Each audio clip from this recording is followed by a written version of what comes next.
Pemirsa, berikut suasana terkini di Gedung Rupatama Mabes Polri Jakarta menjelang pengumuman hasil gelar perkara Ahok.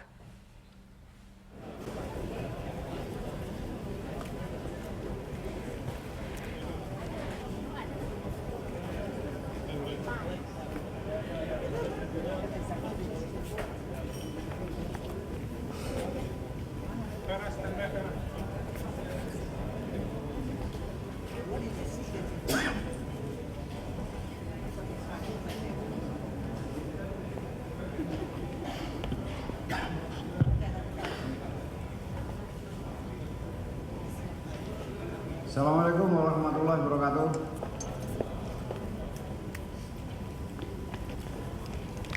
Pagi ini saya selaku Kabar Reskrim akan merilis atau membacakan hasil kegiatan penyelidikan dugaan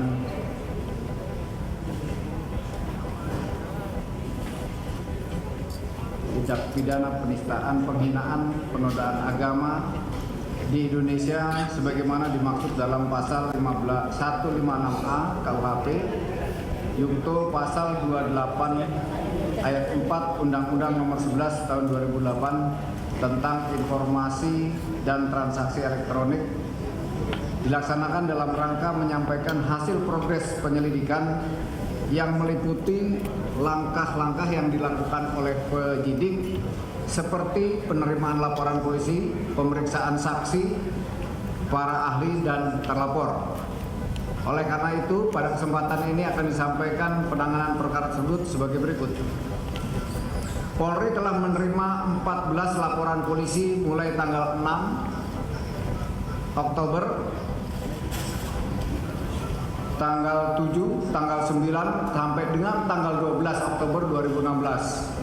Tentang dugaan perbuatan penistaan agama, yaitu surat Al-Maidah ayat 51 oleh petahana Gubernur DKI Jakarta Insinyur Basuki Cahayapurnama pada saat kunjungan kerja di Pulau Pramuka, Kepulauan Seribu pada tanggal 27 September 2016. Menyikapi laporan tersebut, Polri telah melakukan langkah-langkah sebagai berikut.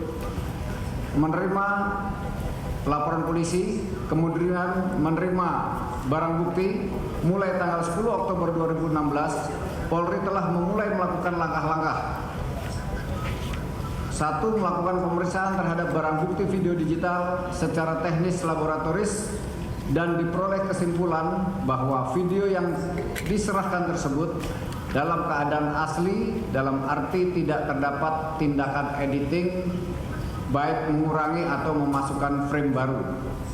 Kemudian mengundang dan menginterview 29 orang saksi, 2 saksi dari pihak yang berkaitan dengan perkara ini, baik dari pelapor, terlapor, dan pihak-pihak lain dinilai memiliki keterangan ataupun informasi yang relevan dengan perbuatan.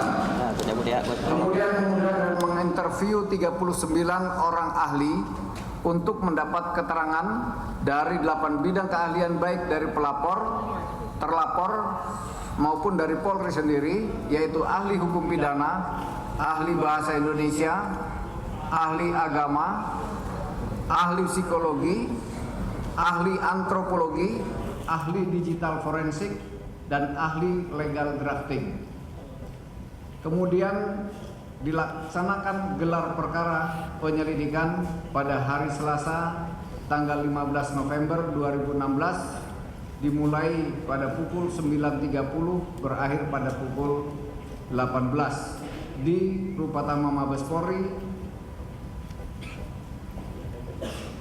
dengan perkara terhadap dugaan tindak pidana penistaan, penghinaan, penodaan agama di Indonesia sebagaimana dimaksud pada pasal 156A KUHP yungto pasal 28 ayat 2 Undang-Undang Nomor 11 Tahun 2008 tentang informasi dan transaksi elektronik. Hal tersebut dilaksanakan dalam rangka menyampaikan hasil proses penyelidikan yang meliputi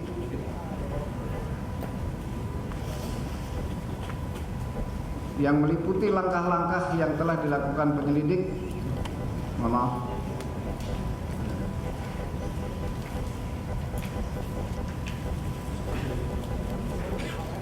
seperti penerimaan laporan polisi, pemeriksaan saksi, kemudian saksi pelapor, para ahli dan terlapor. Dalam gelar perkara tersebut dilakukan pembahasan mengenai substansi dari hasil berita acara interview terhadap beberapa orang pelapor, saksi, para ahli, dan terlapor guna memberikan gambaran mengenai hasil yang diperoleh selama dilakukan proses penyelidikan, yang selanjutnya hasil gelar perkara dipergunakan sebagai bahan pertimbangan dalam menentukan langkah-langkah selanjutnya. Gelar perkara dipimpin oleh Kabar Eskrim Polri, kemudian pendamping Ketua STIK PTIK Irjen Pol Dr. Sigit Tri Harjanto, kemudian staf ahli Kapolri bidang manajemen Irjen Pol Dr. Andes Arif Sulistianto, pengawas internal Itwasum Polri, Divpropam, Divkum, kemudian Baintelkam, pengawas eksternal Kompolnas, Ombudsman, kemudian dihadiri juga dengan pihak pelapor dengan kuasanya 14 orang, saksi yang hadir 5 orang dari pihak pelapor, 6 ahli dari pihak telapor, 6 ahli dari pihak terlapor, dan 6 ahli dari penyidik. Kesimpulan hasil gelar perkara. Mengingat terjadinya perbedaan pendapat yang sangat tajam di kalangan ahli, antara lain terkait dengan adanya tidaknya unsur niat untuk menista atau menodai agama. Hal ini juga mengakibatkan terjadinya perbedaan pendapat pada tim penyelidik yang berjumlah 27 orang yang di bawah pimpinan Brigjen Pol Dr. Andes Agus Adrianto sebagai Direktur Tindak Pidana Umum Bareskrim Polri. Setelah dilaksanakan diskusi oleh tim penyelidik, akhirnya dicapai kesepakatan. Meskipun tidak bulat, namun didominasi oleh pendapat yang menyatakan perkara ini harus diselesaikan di peradilan yang terbuka. Konsekuensinya, proses penyelidikan ini akan ditingkatkan ke tahap penyidikan dengan menetapkan Saudara Insinyur Basuki Cahayapurnama MM alias Ahok sebagai tersangka dan melakukan tindakan pencegahan untuk tidak meninggalkan wilayah Republik Indonesia. Selanjutnya mulai hari ini akan diterbitkan surat perintah penyidikan dan selanjutnya tim penyidik akan melakukan kegiatan penyidikan kemudian meneruskan perkaranya ke Jaksa Penuntut Umum secepatnya. Demikian, terima kasih. Wassalamualaikum warahmatullahi wabarakatuh. Ya. Surat baru dibuat. Ya.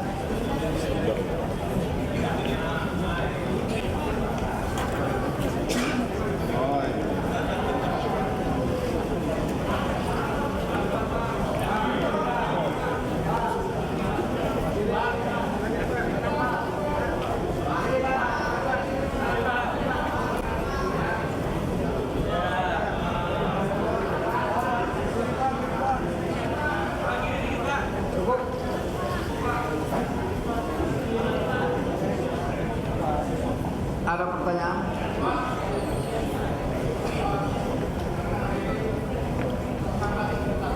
Tersangka mempunyai hak untuk mengajukan. Terima kasih, saya Faruk Pak dari Berita 1. Karena hari ini tersangka sudah ditetapkan dan tersangka mempunyai hak untuk melakukan pra-peradilan, apakah Polri siap melakukan menghadapi pra-peradilan itu? Yang pertama itu, yang kedua terkait bahwasanya hari ini tersangka ditetapkan dan mengingat ancaman hukumannya 5 tahun, apakah kemudian diikuti dengan upaya hukum lanjutan? Terima kasih. Saya sampaikan di sini bahwa kasus ini ditingkatkan kepada penyidikan. Ya, akan dilakukan upaya-upaya penyidikan berupa pemeriksaan terhadap para saksi dengan pro justisia. Upaya lain adalah melakukan pencegahan supaya tidak keluar negeri. Baik. Ilham Pak dari Jawa Pos. Dulu Presiden sempat menyebut bahwa demonstrasi yang mendesak agar Ahok diproses hukum itu ditunggangi. Apakah kemudian penunggang ini akan diselidiki agar membuat semua ini berimbang, agar membuat kita tahu bahwa kemungkinan ini sangat politis, apakah akan diselidiki? Begitu Pak? Itu di luar konteks. Yang kita gelarkan di sini proses kegiatan gelar perkara untuk selanjutnya ditingkatkan ke penyidikan.